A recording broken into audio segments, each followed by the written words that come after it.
Hello everyone, welcome to legal narrative. हम लोग discuss करने जा रहे हैं AIB, जो 20th AIB अभी हुआ है आज 30 नवंबर 2025 को। उसको हम डिस्कस करेंगे, उसके सारे आंसर्स को डिस्कस करेंगे। ये हमारा सेट बी है, ठीक है। और आप लोग अपने आंसर्स को मैच करोगे। अगर आपका 45 प्लस आ रहा है तो आप जा करके अपना काम करो, अच्छे से मज़े करो।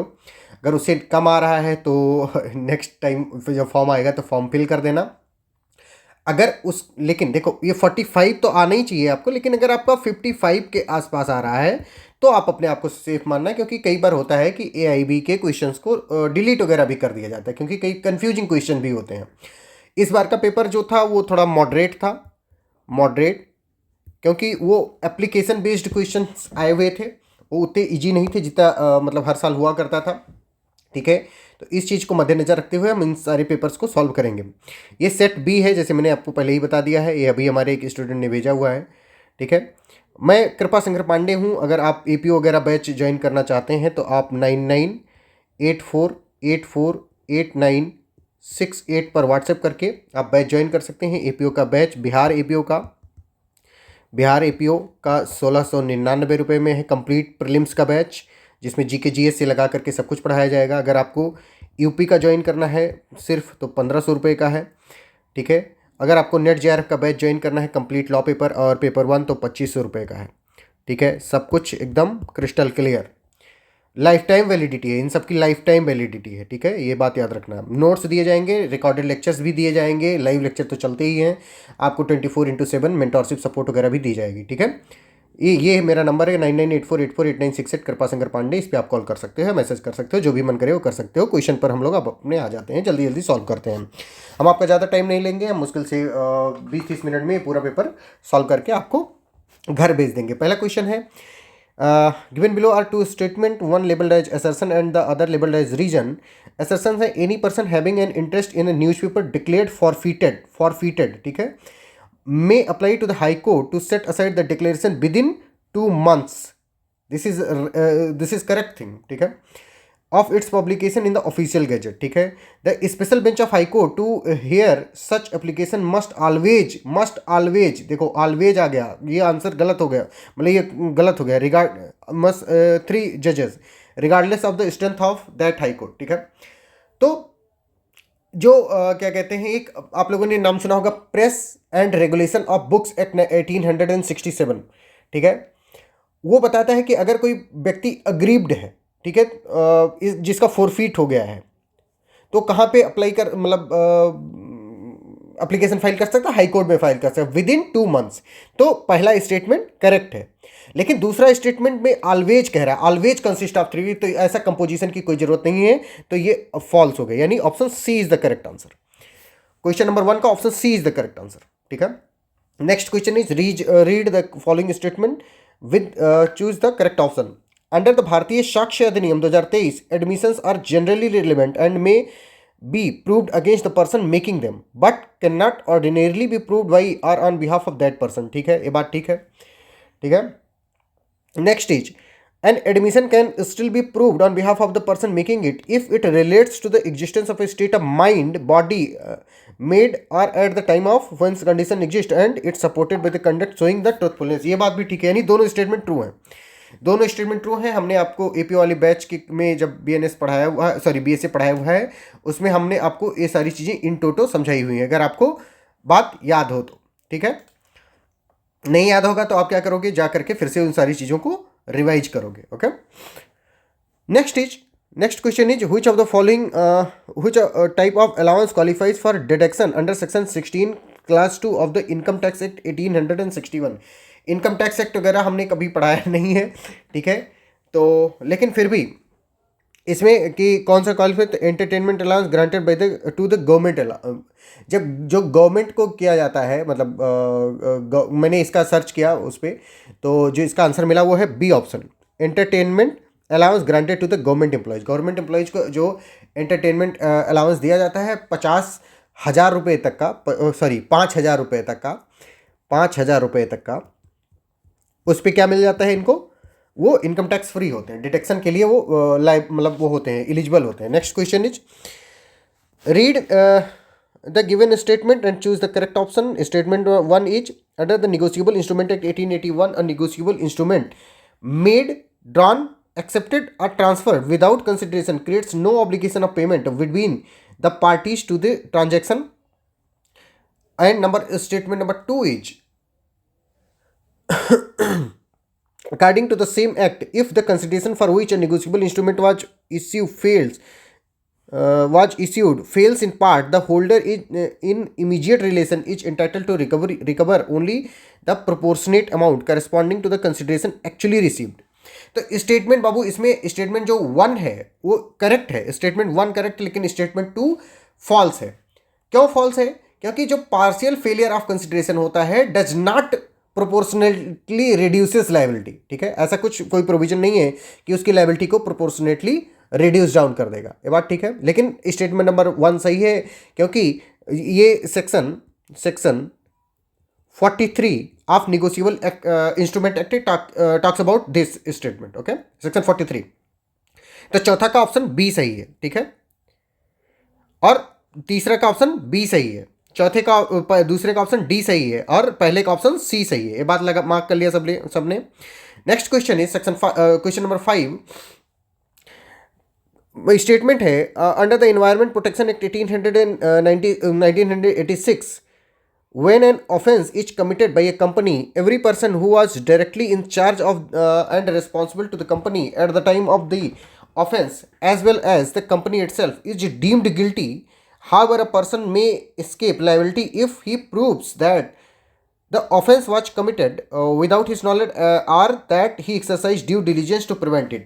अब कंक्लूजन है, company as well as its responsible officer may be held liable for environmental offence under the act. Answer is ये ऑप्शन करेक्ट है, पहला मतलब करेक्ट है. An officer of a company can never escape. जहां पर ये आपको देखो क्वेश्चन सॉल्व करने के लिए जो होता है कुछ ट्रिक्स होते हैं. जैसे क्वेश्चन नंबर 1 में था ऑलवेज. मैं आपको एक टिप्स एंड ट्रिक्स की क्लास पढ़ाया था, उसमें मैं बताया था कि जहां पे एक्सट्रीम वर्ड वो ऑप्शन गलत होता है, मतलब मोस्ट ऑफ द केसेस में वो गलत होता है. तो इसमें भी ये नेवर वर्ड लगा दिया गया या उसमें ऑलवेज वर्ड लगा कि ऑलवेज 3 मेंबर्स होंगे, तो वो सब गलत होते हैं. तो ये ऑप्शन भी मतलब ये गलत है, तो इसका मतलब कंक्लूजन सिर्फ 1 फॉलो करता है. Option A is the right answer. ठीक है. Question number next is under section 26 capital A of the income tax act what percentage of the annual value of an income from house property is allowed as a standard deduction. कितने percent? तो 30%. Option C is the right answer. Next question is after the government notification is issued for acquiring Mr. Mehta's farmland under the Land Acquisition Act 1894, he notices that the income from his crops steadily decreases until the authorities finally take the possession.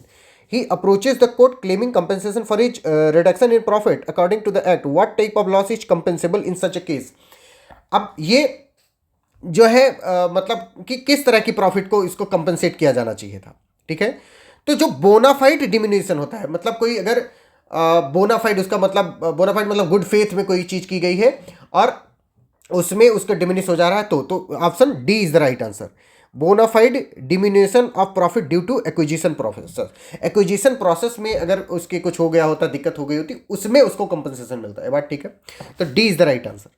Next question is according to section 35 capital A of the Code of Civil Procedure 1908, what is the maximum amount a court can award as compensatory cost in ordinary cases?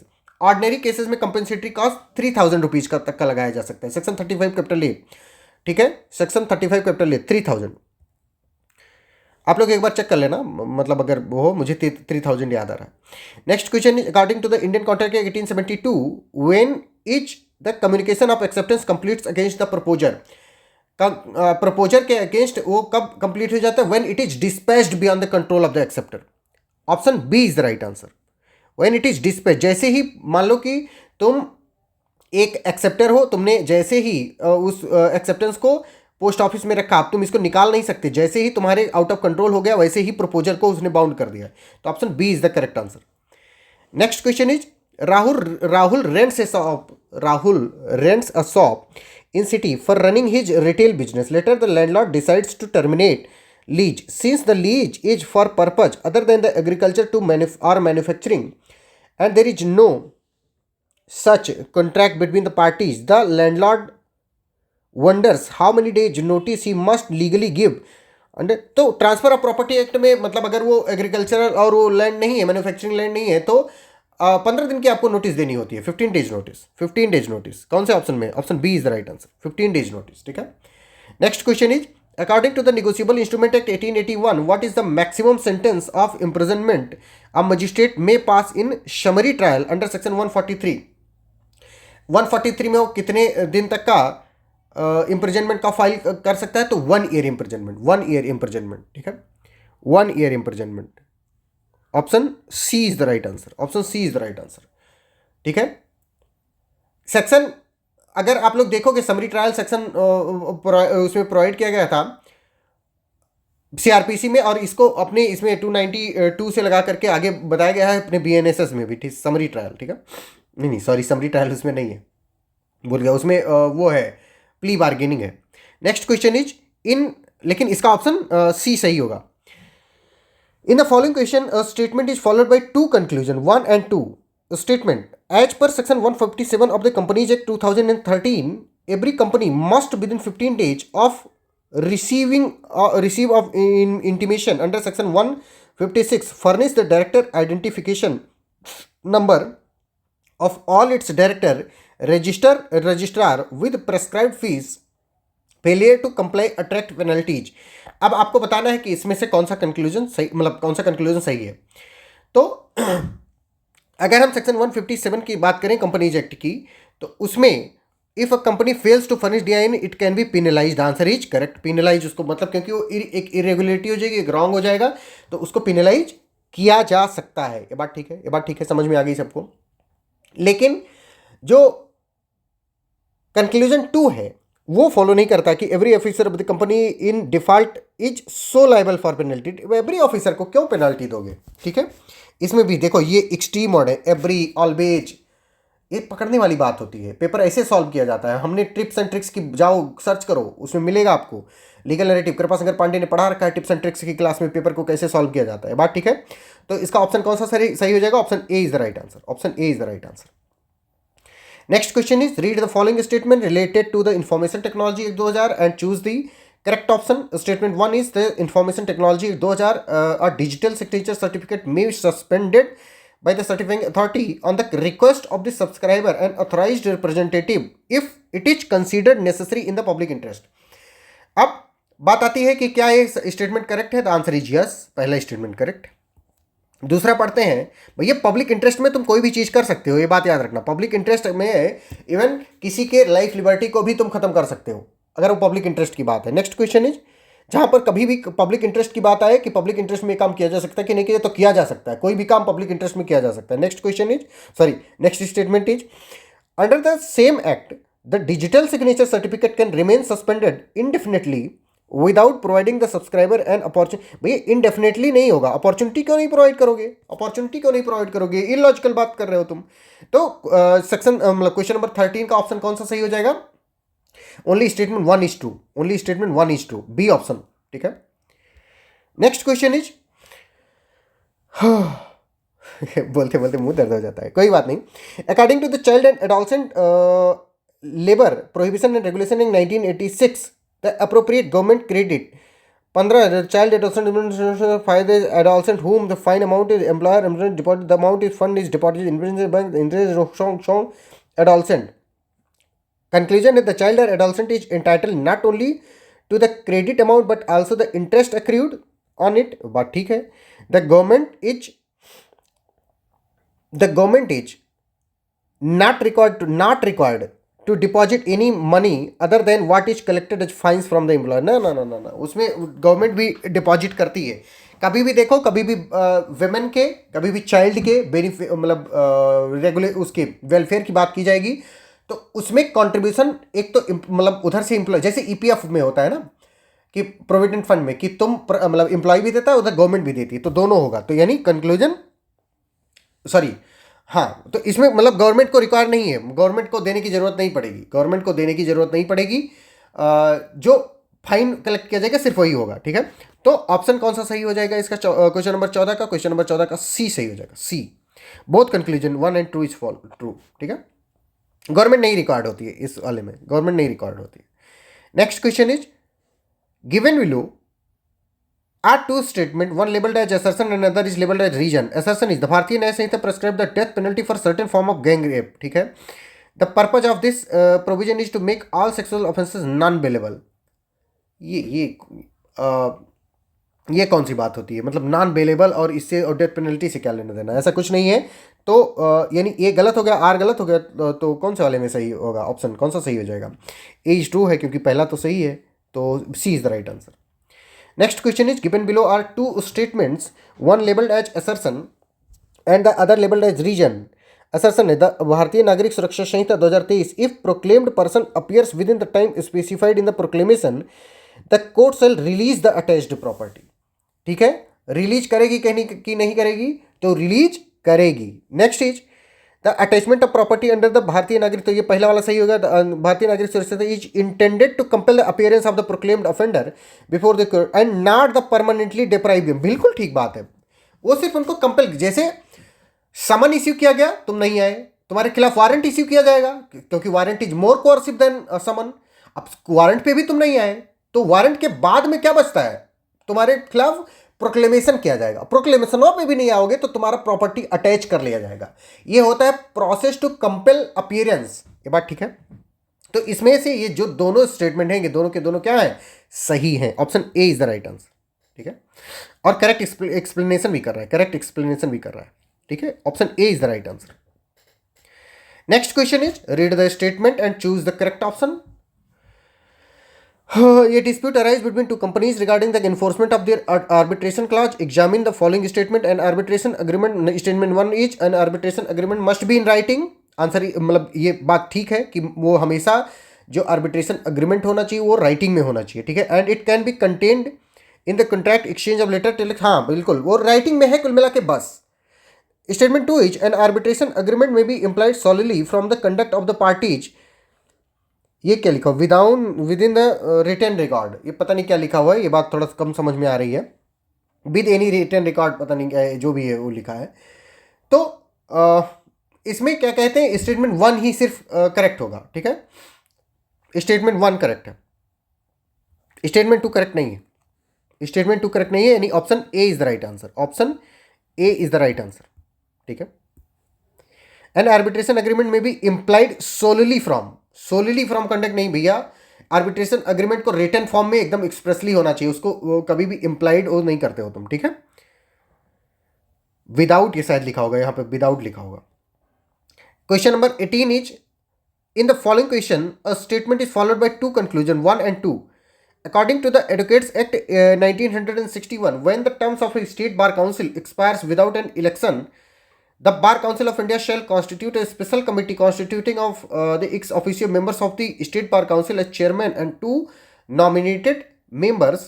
The special committee has the power to discharge all functions of the State Bar Council until the new council is constituted, and elections must be held within 6 months unless the period is extended by the Bar Council of India. Conclusion हमको बताना है कि the special committee is empowered to handle pending disciplinary matter of the state bar council. क्या ये statement ठीक है कि नहीं सही है, तो आंसर इज सही है, क्योंकि उसके पास सारा पावर होता है जो कि एक इलेक्टेड बॉडी के पास होता है, वही इस स्पेशल कमेटी के पास भी होता है. Next is the Bar Council of India may extend the 6 month period for holding election to the state bar council for the record. ये भी बात ठीक है, 6 month के लिए उसको एक्सटेंड किया जा सकता है उस पीरियड को. तो यहाँ पे दोनों ऑप्शन क्या हो जाएंगे, करेक्ट हो जाएंगे. Both conclusion true. C is the right answer 18 का. Next question is read the given statement and choose the correct option. हमको पढ़ना है under the income tax act 1961 a deduction equal to 30%. अच्छा, value is allowed while the computing the income tax. अच्छा, same question अभी ऊपर आया हुआ था, क्वेश्चन नंबर कौन सा था मुझे याद नहीं है, बट उसमें भी 30% था. आप अगर क्वेश्चन को पढ़ते, आप क्वेश्चन पेपर को आराम से पढ़ते तो 1-2 क्वेश्चन ऐसे ही सॉल्व हो जाते. ठीक है, अगला है where the property has been acquired or constructed with borrowed capital the maximum deduction for the interest payable on such capital is capped at 2 lakh subject to the conditions. तो इसमें दोनों स्टेटमेंट करेक्ट हैं, दोनों स्टेटमेंट करेक्ट हैं, क्योंकि section 24A of the जो income tax act है वो इस चीज़ को बताता है. सेक्शन 24B जो बताता है वो 2 लाख रुपए का क्या करता है, कैप लगाता है. तो दोनों statement are true.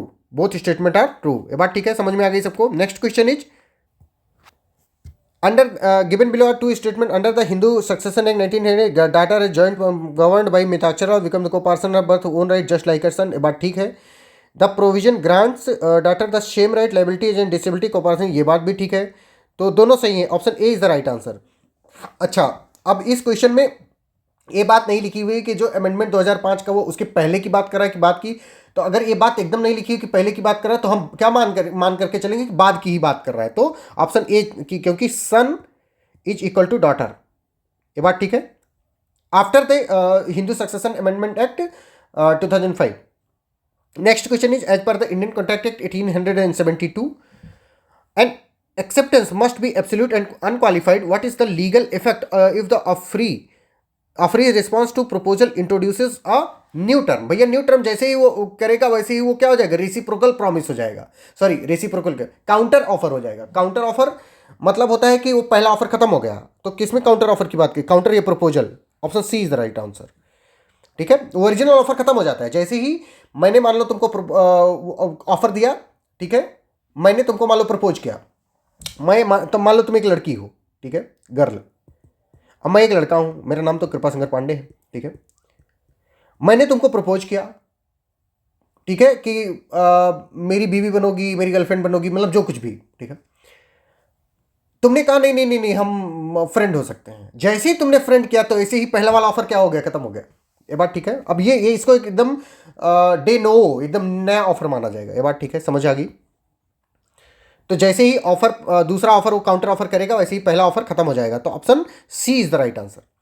Next question is the Indian contract act 1872 provides for specific situation where an agreement without consideration is not void. Which of the following agreement is valid despite the lack of fresh consideration. हमको बताना है कि इसमें fresh consideration अगर नहीं भी होगा तो भी वो वैलिड होगा। अगर वो written and registered promise by husband out of natural love and affection to transfer a property to his wife, तो ये ऑप्शन सही हो जाएगा। ऑप्शन बी में बात बताई गई है, ऑप्शन बी, ठीक है। रिटन एंड रजिस्टर्ड होना चाहिए out of natural love and affection, ठीक है। ये सेक्शन 25 क्लास 1 में ही दिया गया है, section 25 class 1 of Indian contract act. Next question is in the context of delegated legislation the judicial doctrine that prevents the legislature from conferring uncontrolled legislative power on the administration is known as excessive delegation। obviously बहुत easy question, ये सब बहुत easy question है भाई, मतलब अब तुम समझ रहे हो, बहुत इजी क्वेश्चन है, बहुत इजी क्वेश्चन पेपर है। मुझे लगा था मॉडरेट है जैसे सब बच्चे बता रहे थे। Next question is for a petition of nullity of marriage under Hindu Marriage Act on the ground the consent obtained by fraud, what is the statutory bar to grant? भैया अगर जिस दिन तुमको फ्रॉड पता चला उसके बाद में भी तुम अगर हस्बैंड वाइफ की तरह से रहते हो तो तुम नलिटी ऑफ मैरिज नहीं पास किया जाएगा। किस ऑप्शन में है? Option B, option B. जब तुमको फ्रॉड पता चल गया उसके बाद में भी तुम हस्बैंड वाइफ की तरह से रहे, डिस्कवरी ऑफ फ्रॉड के बाद में भी तो नहीं माना जाएगा। Option B is the right answer, ठीक है।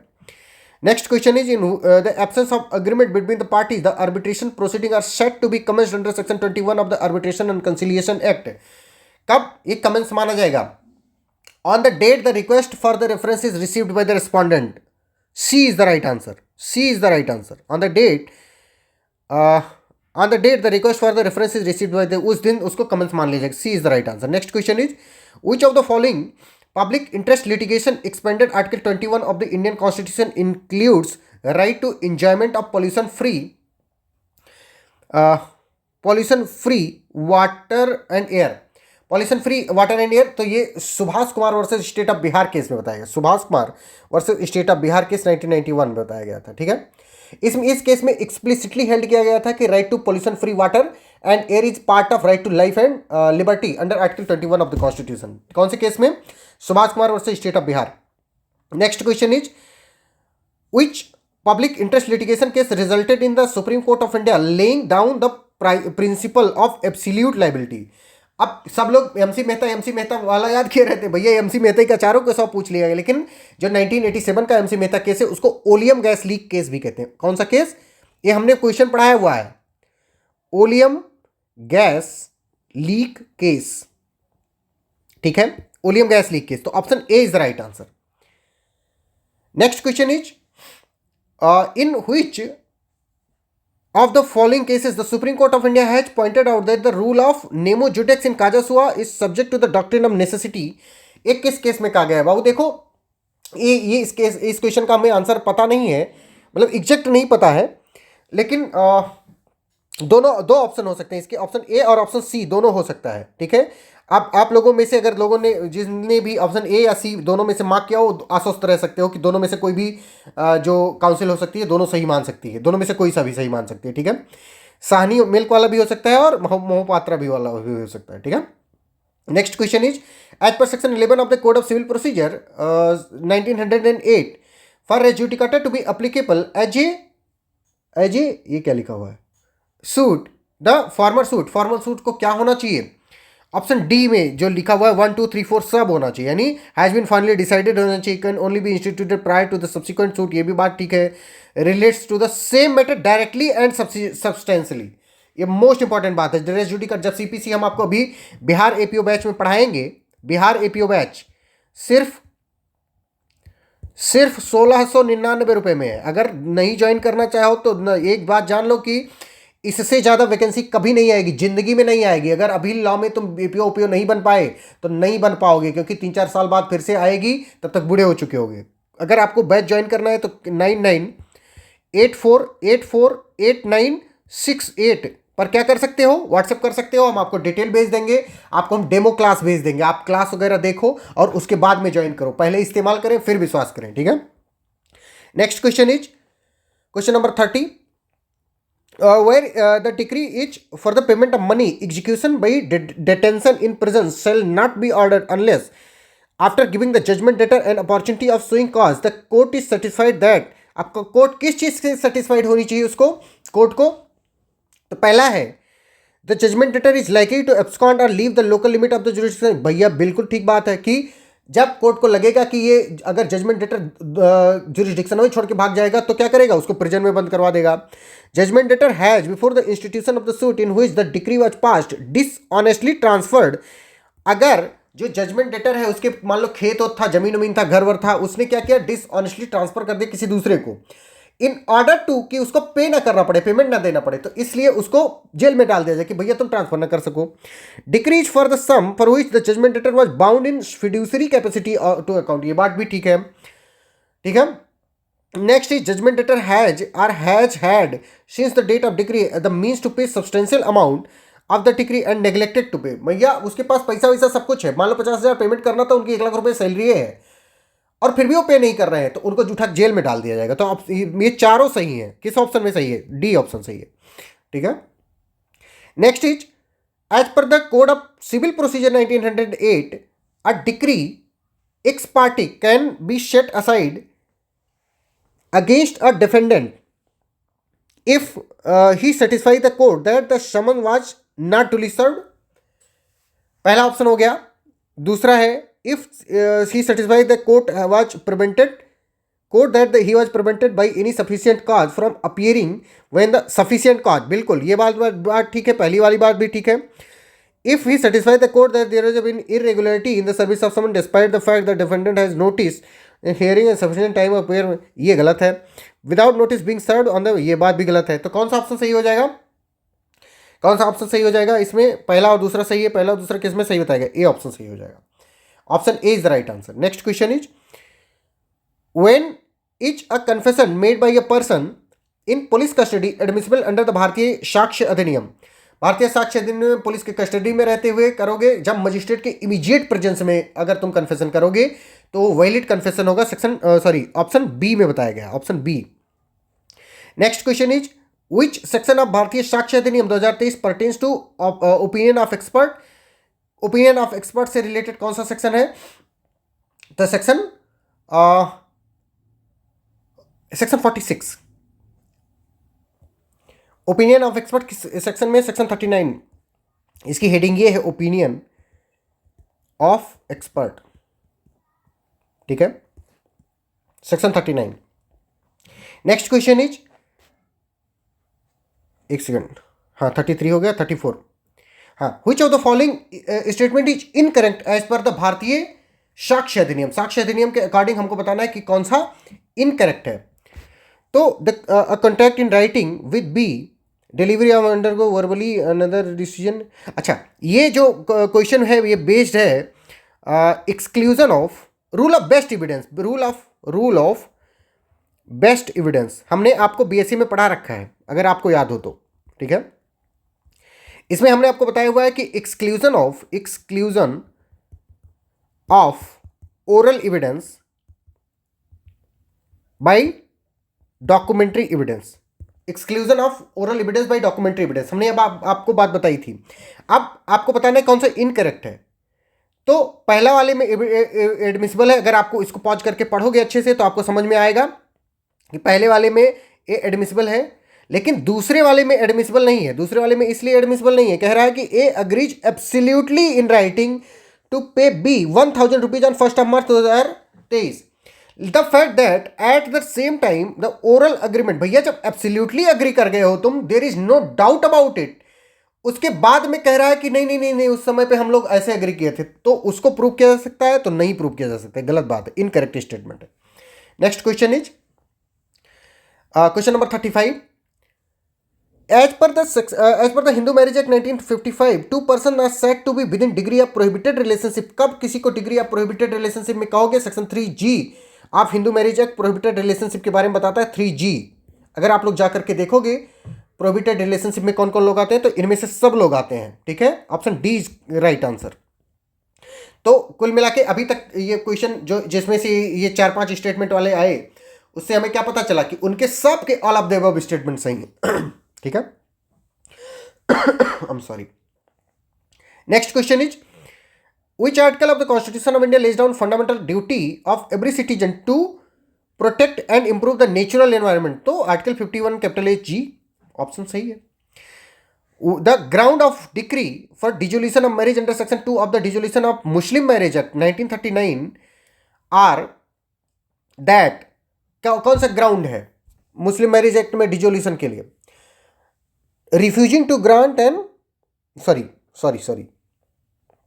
Section 37 where about the husband has not been known for a period of 2 years। ये बात ठीक है। The husband has been sentence of prison for a period of 5 year कि 7 year होता है, 7 year होता है। इट इज नॉट करेक्ट, यहां पे 7 year होना चाहिए। हस्बैंड तो ऑप्शन देखो, दूसरा किसी में नहीं होना चाहिए, दूसरा इसमें है, दूसरा इसमें है, तो ये ऑप्शन गलत हो गया, ये ऑप्शन गलत हो गया। Husband has failed to perform without a reasonable cause his marital obligation for a period of 2 years। ये बात भी ठीक है, ठीक है। तो कौन सा ऑप्शन करेक्ट हो जाएगा? इसमें से कोई भी करेक्ट नहीं है, कोई करेक्ट नहीं है, ठीक है, कोई करेक्ट नहीं है, इसमें से कोई करेक्ट नहीं है।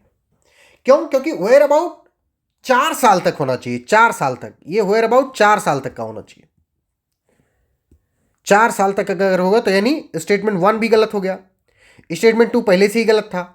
Statement perform reasonable marital obligation, जो मैरिटल ऑब्लिगेशन है वो कितने दिन तक नहीं परफॉर्म करना चाहिए उसको, तो 2 साल तक इसको मतलब मेंटेन नहीं कर पाना चाहिए, पीरियड ऑफ 1 year, ये 2 साल होना चाहिए, तो चौथा भी गलत है। जैसे ही चौथा गलत हो गया तो none of the above answer हो जाएगा इसका, ठीक है। ये 1 year नहीं, ये 2 year होना चाहिए, 2 year। Section 2 of dissolution of Muslim marriage act जाकर के देखना, आपको आंसर सारे मिल जाएंगे। Next question is as per information technology act intermediary हमको बताना है कि कौन होते हैं। Section 2 class 1 sub class F intermediary को बताता है, तो इसमें से टेलीकॉम सर्विस प्रोवाइडर भी, सर्च इंजन भी, साइबर कैफे, ऑनलाइन एक्सेस, साब, D is the right answer. Under section 37 of arbitration conciliation 19 which of the following order is not appealable? कौन सा ऑर्डर अपीलेबल नहीं होता है? तो कौन सा ऑर्डर अपीलेबल नहीं होता है? पहला है refusing to refer parties arbitration under section 8, refusing to appoint arbitrator section 11, refusing to grant any measure, C option C is the right answer. अगर कोर्ट रिफ्यूज कर देती grant any measure under section 9 तो उसका वो appealable order नहीं होता है। Next question is under section 9 capital A of the advocates act 1961 a legal aid committee constituted by bar council shell consist of. Legal aid committee जो बनाई जाती है वो कितने मेंबर कंसिस्ट करती है? Not exceeding 9 but not less than 5 members, not exceeding 9 but not less than 5 member. C is the right answer, C is the right answer. ठीक है, समझ आ रहा है बात? Next question, which section of advocates act provides for the disciplinary power of the bar council of india? Bar Council of India के disciplinary power के बारे में सेक्शन 36 बताता है। अब हमको मैच करवाना है एक्ट ऑफ गॉड और इन सब से। तो एक्ट ऑफ गॉड किससे होता है? तो निकोलस वर्सेस मार्सलैंड का केस, act of God Nichols versus Marsland है। तो पहला तीसरे से कहाँ पे मैच है? पहला तीसरे से सिर्फ ऑप्शन सी में मैच है, तो ऑप्शन सी करेक्ट हो गया। खत्म खत्म काम। अब मैच कराने की जरूरत ही नहीं, तुम लोग करा लेना अपना आराम से। ठीक है। Section 43, sorry section 43, question number 43, central consumer protection council as provided under section 3 clause 2 of the consumer protection act 2019 shall consist of, कितने लोगों को कंसिस्ट ऑफ करती है वो? तो सेक्शन जिसका 3 क्लास 2 है वो बताता है कि एक तो चेयरपर्सन होगा, एक चेयरपर्सन होगा और सच अदर मेंबर एज में बी प्रेस्क्राइब, तो ऑप्शन सी करेक्ट होगा। ठीक है। Next question is in which of the following cases supreme Court of held that preamble is not part of the constitution? Not part वाले में तो Berubari case में बोला गया था कि preamble is not part of the constitution. कहाँ गया बेरूबारी? ये रहा। केशव नंदा में पहली बार बोला गया कि it is part of the constitution. ठीक है। Which of the article of the constitution of India relates to subject matter of laws made by the parliament give effect to the treaties and international agreement? तो ये कौन सा है? तो 253 है, article 253। Next question is in which of the following judgment was the issue of right to privacy dealt with Supreme Court of India? Right to privacy किस case में deal की गई है? क्वेश्चन नंबर 46 हमको बताना है। तो justice K S Puttaswamy case, justice K S Puttaswamy case, only 3 is the right answer. ठीक है। Next question is which of the following action is required if territory is ceded to any other country by the union of India? Section question number 47। तो इसका option कौन सा सही हो जाएगा? Option C is the right answer, option C. पहले executive action लिया जाएगा यूनियन के द्वारा, उसके बाद में उस पर लेजिस्लेटिव इनेक्टमेंट। जैसे बांग्लादेश को जब वो किया गया था, मतलब बाउंड्री ट्रांसफर की गई थी, तो उसमें पहले एग्जीक्यूटिव एक्शन लिया गया था। तो बेरूबारी आपने लोगों ने सुना होगा, बेरूबारी, बेरूबारी जगह वगैरह के। तो 100th amendment, 100th constitutional amendment आया फॉर बांग्लादेश, वो टेरिटरी को किया गया था। तो पहले एग्जीक्यूटिव एक्शन ले लिया जाएगा, फिर ट्रांसफर कर दिया। तो option C is the right answer. अगला क्वेश्चन है the president has referred a question to supreme Court under article 143 of the constitution has advise the, तो can the advice of the given considered judicial president? क्या judicial president उसको consider किया जाएगा? The answer is no because it is not pronounced in, sorry sorry sorry, C option नहीं होगा, C option नहीं होगा, A option होगा। Because it is not, क्योंकि भैया ये तो एडवाइस है ना, ये एडवाइस है, ये एडवाइस है, ये जजमेंट नहीं है, ये जजमेंट नहीं होता, ये एडवाइस होता है। ये बात ठीक है, समझ में आ गई सबको बात? जैसे इस्माइल फारूकी केस में हुआ, ठीक है, इसको बार बार मतलब सुप्रीम कोर्ट ने इसको रिपीटेडली बताया कि it is not a judgment. ठीक है। Next question is in criminal trial of defamation the trial court, that is high court, has restrained publication of any news on given case. Which of the following constitutional power has been exercised by the high court while passing given order? कौन सा उन लोगों ने अपना exercise किया? अगर restrain कर रहा है वो डिफेमेशन ट्रायल के अंतर्गत, तो इसमें रिट नहीं पास किया है, इसमें वो अपना इनहेरेंट पावर लगा करके रोक दिया। भाई तुम देखो, इसमें रिट ऑफ प्रोहिबिशन भी हो सकता है और इनहेरेंट पावर दोनों हो सकता है। ठीक है। लेकिन क्रिमिनल ट्रायल जब चल रहा था, इन्हें क्रिमिनल ट्रायल ऑफ डिफेमेशन जब चल रहा था, तो उसमें उस समय उसने इनहेरेंट पावर की। अगर पहले ही रोक देता तो प्रोहिबिशन करता। तो इसमें ऑप्शन सी ज़्यादा करेक्ट मुझको लग रहा है, ऑप्शन बी भी करेक्ट हो सकता है, लेकिन मुझे ऑप्शन सी ज़्यादा करेक्ट लग रहा है। ठीक है। Question number 50, Supreme Court of India declare right to information as fundamental right in every citizen who is a source of given Supreme Court. किसमें बताया गया कि वो सोर्स है, मतलब राइट टू इन्फॉर्मेशन वहाँ से आता है आर्टिकल 19 से। किस वाले में बताया गया? Option D, article 19(1)(a। ठीक है। आर्टिकल 19 क्लास 1 एंड कॉन्स्टिट्यूशन दोनों, अच्छा हाँ दोनों, तो ये ज़्यादा करेक्ट है। ऑप्शन डी का ज़्यादा करेक्ट है, ऑप्शन ए की भी तुलना में, ठीक है, ऑप्शन ए की भी तुलना में ऑप्शन डी ज्यादा करेक्ट है। Next question is which of the following schedule of the constitution of India deals with the subject matter of validation of certain acts and regulation? कौन सा करता है? तो शेड्यूल 10 करता है, शेड्यूल 10, शेड्यूल 10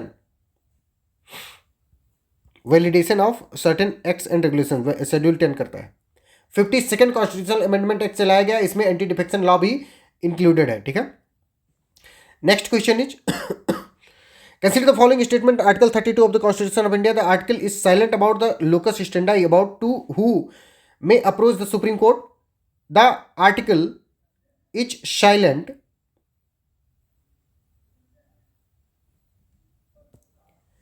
इसमें सारे स्टेटमेंट ट्रू हैं, सारे स्टेटमेंट, क्योंकि उसमें जो 5 तरह के रिट दिए हैं उसके अलावा रिट भी इश्यू किया जा सकता है सुप्रीम कोर्ट के द्वारा, ठीक है, जहां तक मुझे लगता है, मुझे यही याद आ रहा है, तो सब सही है, ऑल करेक्ट है। Next question is by virtue of article 129 and 215 the Supreme Court of India and the high Court in the states are court of record and possess contempt jurisdiction. What is the true about the lower judiciary in the same connection?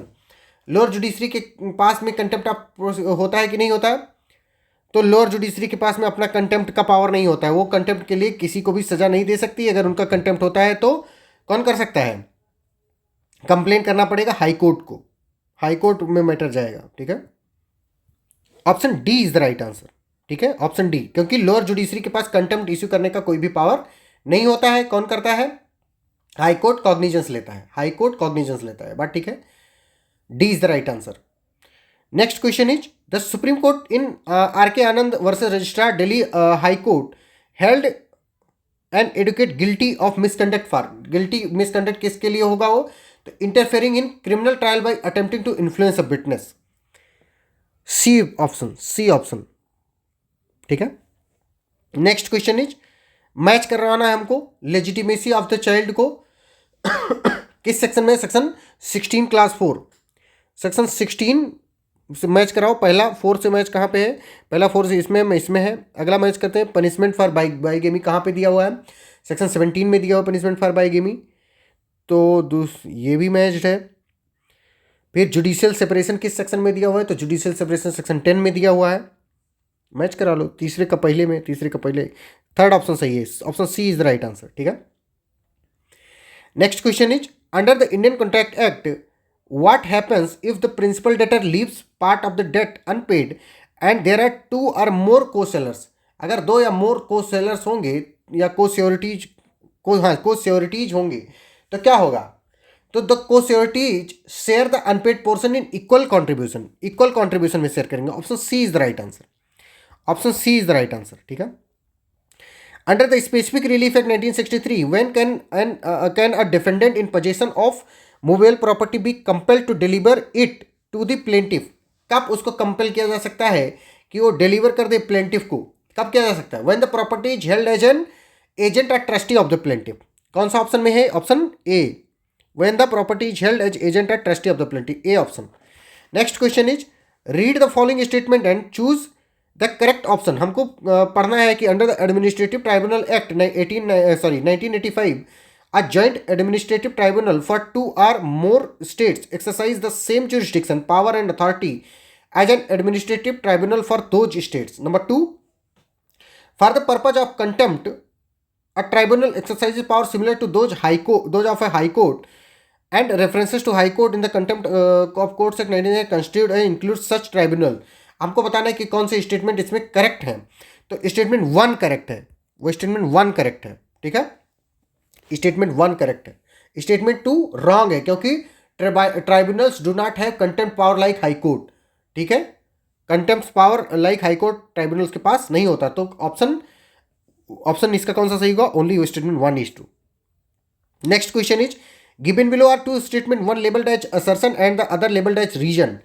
हमको बताना है कि कौन सा इसमें सही है। A money bill can be introduce only in house of people and not in Lok Sabha, बात ठीक है। द काउंसिल ऑफ स्टेट में only make recommendation on the money bill within 14 days, but the House of People may accept और reject them and in either case bill is deemed to be passed, बात ठीक है, दोनों सही है, दोनों सही है। दोनों सही है, ठीक है, और एक्सप्लेन भी कर रहा है। Next question is a company registered under the companies act 2013 is required to file a declaration of commencement of business before starting operation. The director ignores this obligation and the firm commences business activities without filing the declaration. How much penalty can be imposed on the company by registrar concerned? 50,000 रुपए का, 50,000 रुपए, ठीक है। Next question is next question is if multiple offenses are carry different punishment but it unclear which is compliant, then how section 72 of the Indian Penal Code ensure proportional justice? कैसे proportional justice को किया जाएगा? तो lowest punishment दे करके, lowest punishment दे करके, option A lowest punishment दे दिया जाएगा, ठीक है। Next question is Mr. X owns a bakery where he employs a 16-year-old adolescent. At first, X gives Y every Sunday off as his weekly holiday. After 2 months, X decided to change the weekly holiday to Wednesday and pastes a notice about this change on the bakery wall. According to Child and Adolescent Labor and Prohibition Regulation Act 1980, this change is, ये change कैसा है? ये change कैसा है? Invalid है, invalid है, ठीक है, ये इनवैलिड है क्योंकि weekly holiday can not be altered before completion of at least 3 month. Weekly holiday और ये कम चेंज कर दिए हैं, 2 मंथों में चेंज कर दिए हैं। कहाँ लिखा हुआ है? आफ्टर 2 मंथ्स, 3 मंथ की जरूरी है, मिनिमम 3 मंथ्स, बात ठीक है, मिनिमम 3 मंथ्स होना चाहिए, और इन्होंने चेंज कितने दिन में कर दिया है? 2 मंथ में, तो ये invalid. Next question is which person will not be treated as a consumer under the definition of the Consumer Protection Act 2019? किसको कंज्यूमर तुम ट्रीट नहीं करोगे? A person who purchase goods for the purpose of resale or for any commercial purpose, तो उसको हम क्या करेंगे? वो कंज्यूमर नहीं मानेंगे। Option C is the right answer. Next question is given below are 2 statements, one labelled is assertion, other is reason. हमको बताना है कि कौन से इसमें करेक्ट है, ठीक है। Assertion that the President of India has power to grant pardon, reprieve, respite, and remission of punishment, or to suspend, remit, or commute the sentence of any person convicted of an offence in cases where the punishment is by a court martial or where the sentence is of death. बात ठीक है। This power under Article 72 overrides and completely nullifies the power of governor to commute or remit a death sentence under state law. R is false. R is false, A is correct. तो कौन से option में है? तो option C, A is true, R is false. बात ठीक है, समझ में आ गई बात। नो कंप्लीट नलिफिकेशन, नलिफिकेशन की बात ही नहीं होती है क्योंकि 72 एंड उसका जो 161 है वो दोनों एक्सक्लूसिवली है, मतलब वो उनका अपना डोमेन है, इनका अपना डोमेन है। स्टेट लॉ में वो अपना करते हैं और सेंट्रल लॉ में ये करते हैं, ठीक है। बात समझ में आ गई बात।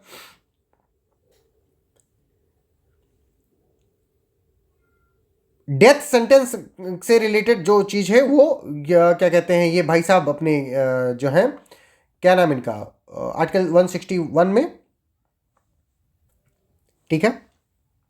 यहाँ पे अगर ये कंप्लीटली नलिफाइज वर्ड ये सब ना जुड़ा होता तो समझा भी जा सकता था, लेकिन कंप्लीटली वर्ड जुड़ा है इसलिए वो फॉल्स है। Next question is following question हमको बताना है। स्टेटमेंट है protection of women, domestic violence act से रिलेटेड है। May issue of protection order prevent respondent committing acts of domestic violence contacting the aggrieved person alienating assets or stridhan without permission और causing harm to her dependent. Conclusion है a protection order can cover not just physical violence but also financial and emotional aspect of the domestic violence. बात ठीक है, ये बात ठीक है, ठीक है। The magistrate has wide power to restrict the respondent's conduct to safeguard the aggrieved person and her dependent. ये बात ठीक है कि नहीं ठीक है? ये बात भी ठीक है, तो both conclusion true, both conclusion true.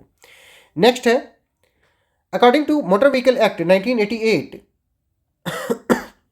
which factor determine the jurisdiction of the licensing authority in applying for the driving license? Driving licence apply करोगे तो क्या किया जाएगा? The place where the applicant ordinarily reside or carries on business, वहाँ पे वो licensing authority देगी। If a convict sentenced to life imprisonment is being considered for remission fraction under section 57 of the Indian Penal Code, which equivalent terms of years is applied by the court? कौन सा equivalent term apply किया जाएगा? तो 20 years of imprisonment, 20 years of imprisonment माना जाएगा, ठीक है। Next question is according to payment of gratuity act 1972, under the circumstances in the completion of the 5 years of continuous service not mandatory for payment of gratuity to an employee by his employer, कौन से में बताया गया है? Section question number 18 C option, death or disablement of the employees due to accident और disease. तो उसमें क्या मिलेगा? 5 ईयर के कंटिन्यू मैंडेटरी पेमेंट मिलेगा। ठीक है, next question is if a bailiff executes an eviction based on civil court's order later declared void for lack of jurisdiction, what protection does section 78 of the Indian Penal Code provides? कौन सा protection provide करता है bailiff को? तो the bailiff is exempt if he acted in good faith. Bailiff अगर good faith में काम किया है तो उसको क्या किया जाएगा? उसको एग्जम्प्ट कर दिया जाएगा मतलब उसको कोई सजा में नहीं मिलेगी।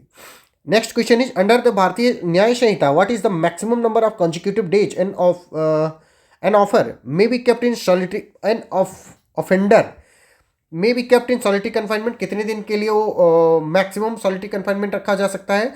14 डेज के लिए। 14 डेज के लिए मतलब एक ही कॉन्जिक्यूटिव डेज 14 डेज, और मैक्सिमम कितने? 3 महीने। 3 महीने तक का मतलब मैक्सिमम रखा जा सकता है, और एक ही बार में 14 दिन तक रखा जा सकता है। Next question is according to the motor vehicle act 1988 what is the fixed amount of compensation payable in the event of death caused by, तो कितना पेमेंट करना होगा? 50,000 रुपीज, 50,000 रुपये। Next question is given below are two statement, one labelled as assertion and the other labeled as region. An employee can be deemed to be in continuous service for 1 year if worked for 365 days in a preceding 12 months without any interruption. Reason है under payment of gratuity act 1972 continuous service में also include interruption mistake accident. तो कौन सा option हमारे इसमें correct होगा हमको ये बताना है। तो ऑप्शन जो स्टेटमेंट ए है यानी असर्शन है वो गलत है, और जो रीजन है वो ट्रू है। तो कौन सा ऑप्शन में ट्रू है? A is false and R is true. Option D, option D is the right answer. क्यों?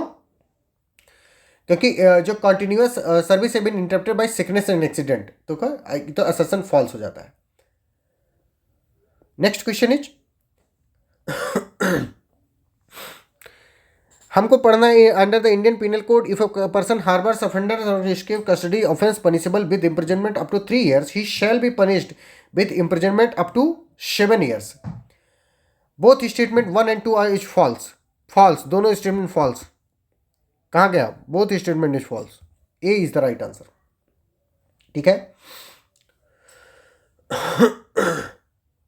Next question is if person attempts to an offense punishable with maximum of 10 years imprisonment, what is the maximum year of imprisonment that can be imposed under section 62 of the भारतीय न्याय संहिता? कितना impose किया जा सकता है? तो 7 years। 7 years। Next question juvenile aged 14 years is brought before the court for an offense कहाँ गया? हाँ, for an offence under not punishable with death और imprisonment for life under provision code of criminal will cease to primarily false. कौन सा section? Section 27। Section 27 juvenile jurisdiction से बात करता है, section 27 of CrPC. Next question is under section 290 clause 1 of Bharatiya Nagarik Suraksha Sanhita within how many days from the date of framing of charge can N accused file an application for plea bargaining? कितने दिन में वो plea bargaining के लिए file कर? 30 दिन के लिए। 30 दिन के लिए। Under the Bharatiya Nyaya Sanhita if a person is order to pay fine of 4,000 but fails to do so, what is the maximum simple imprisonment the court may pass impose on the defaulter? कितना maximum penalty impose किया जा सकता है? तो 4 month का। 4 month का। ठीक है, 4 month का।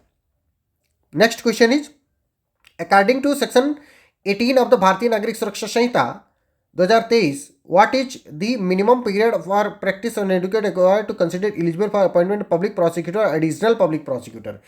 पब्लिक प्रोसिक्यूटर या एडिशनल पब्लिक प्रोसिक्यूटर के लिए अगर तुमको एलिजिबल होना है तो तुमको कितने साल की प्रैक्टिस की जरूरत होती है? सीआरपीसी कह रहा हूँ, बीएनएसएस में ये हमको बताना है।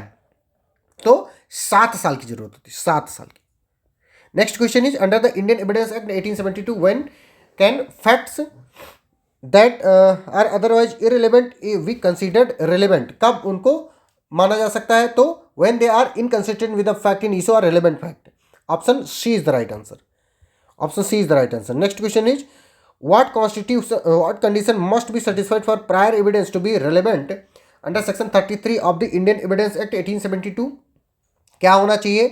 The proceeding was between the same parties are their representative in interest. Option B is the right answer. Option B is the right answer. ठीक है। Next question, during a court trial, question number 81, during a court trial, the defense lawyer objects the admissibility of a certain paper produced as evidence. The judge clarifies that only document categorized as public document under the Indian Evidence Act 1872 can be accepted without strict proof. Which category of document would fall under public document category? कौन से?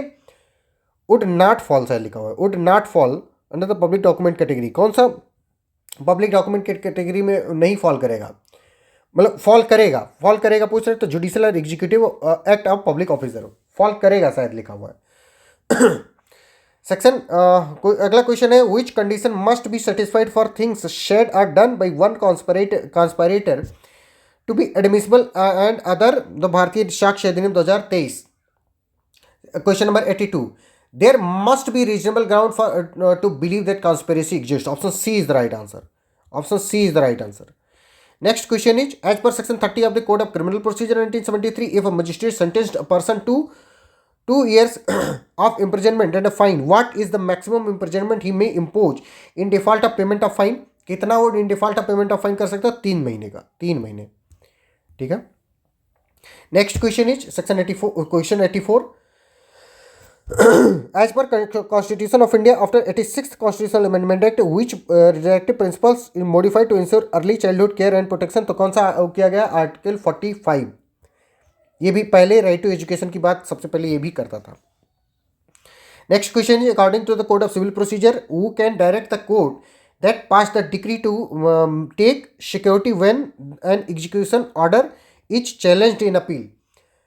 तो the appellate court hearing the appeal, appellate court जो appeal को hear कर रही है वो decide करेगी। ठीक है। Under the code of civil procedure 1908, how many High Court जजेस constitute the judicial membership of the rule committee? कितने लोग judicial membership of rule committee को फॉर्म करते हैं? तो 3 जजेस ऑफ द हाई कोर्ट, 3 जजेस of the high court. Option A is the right answer. Next question is, according to the copyright act 1957, what is ordinarily the maximum punishment for copyright infringement under section 63? कौन सा maximum है? तो 87 हमको question बताने, imprisonment up to 3 years and fine up to 2 lakh rupees. Option A is the right answer. Option A is the right answer. Next question is, as per constitution of India a linguistic community in India seeks to preserve its unique script and literature. Which constitutional provision guarantee them right to conserve the same? कौन सा बताता है? तो article 29 class 1 बताता है। Article 29 class 1 बताता है। Next question is, under section 58 of the code of civil procedure 1908, what is 1908, what is the maximum period of detention in civil prison for a decree amount exceeding 5000 rupees? तो कितना है maximum amount question number 89 में? तो 2 महीने का है। कितने महीने? 2 महीने का है, 2 months. Next question is, which of the following situation falls within section 58 class 1 sub class B of the code of civil procedure 1908? कौन सा है? तो decree for 6200 rupees detention up to 6 months। Option C is the right answer. A civil suit is filed against Ajay and the court issues summon requiring him to appear. After receiving the summon, Ajay consult his lawyer to understand the timeline for filing his written statement defense under the code of civil procedure. Within how many days from the date of service of summon must he submit written statement? कितने दिनों में उसको written statement submit करना होगा? तो 30 days में, 30 days में, 91 का 30 days। Next question is, how long does the registered address furnished under section 14 capital A class 1 of the code of civil procedure remain valid if not changed? 92 का option A is the right answer. Option A 6 year after final determination of the cause. Next question is, according to section 25 capital A, 25A of the Arbitration and Conciliation Act 1996, what happens if fail to submit his statement of claim without sufficient cause. तो 93 का the tribunal terminates the proceeding, the tribunal terminates the proceeding. Option D is the right answer. Next question is if a case is terminated to the central government under section 10 of the special marriage act, what is the time limit for solemnizing the marriage after the decision? कितने दिन का मौका दिया जाता है? तो 3 month का मौका दिया जाता है, 3 month. Next question is what is the maximum term of imprisonment prescribed under section 31 of the protection of women from domestic violence act 2005 for breach of protection order? तो कितने दिन का उनको प्रोटेक्शन दिया जाता है? तो 1 ईयर का, 1 year. Next question is under which provision of the Indian constitution can a public interest litigation be filed directly in supreme court? Public interest litigation file किया जाता है directly to supreme court, article 32 में। Under the land acquisition act 1894 what is the minimum period that must elapse between the publication of notice and appearance of person interested before the collector? 97 में not less than 30 days, not less than 30 days is the right answer. Next question is under which provision can a citizen file a public case in court of magistrate regarding issues of public interest section question number 98 तो section 33 of CRPC 1973 section 133 section 133 of CRPC. Next question is according to section 144 capital AA class 2 subclass A of the income tax act 1961 a person carrying on business must maintain books of account if income from business of profession exceed कितना उसका? तो 1,20,000 हो, अगर exceed कर जाता है तो करना होगा उसको। Next question is under the patent act 1970 which situation prevents a patent application from being published even after the expiry of the prescribed period? तो option B is the right answer when secrecy direction is imposed under section 35. B is the right answer. ठीक है, तो ये था अपना, हम लोगों ने 100 का 100 क्वेश्चन सॉल्व कर लिया है विद इन 1 आवर। अगर आपको एपीओ बैच या जुडिशरी बैच या आपको नेट जेआरएफ बैच ज्वाइन करना है तो आप 9984848968 पर व्हाट्सएप कर सकते हैं। ये कृपा शंकर पांडे का नंबर है। आपको सब कुछ बहुत अफोर्डेबल प्राइस पे प्रोवाइड किया जा रहा है। आप एक बार ट्राई करो, उसके बाद में आप डेमो देखो। अगर आपको लगता है, क्योंकि हमारे बच्चे कांस्टेंट रिजल्ट दे रहे हैं, आप भी रिजल्ट दोगे अगर ज्वाइन करोगे। अगर नहीं ज्वाइन करोगे तो आप महंगी कोचिंगों में पढ़ो, आप रिजल्ट नहीं दे पाओगे। 3-4-5 साल बाद फिर लौट के कृपा शंकर पांडे के पास आओगे और फिर पढ़ोगे, फिर निकलोगे। ठीक है, तब तक के लिए bye bye, Radhe Radhe, see you in the next lecture, bye bye.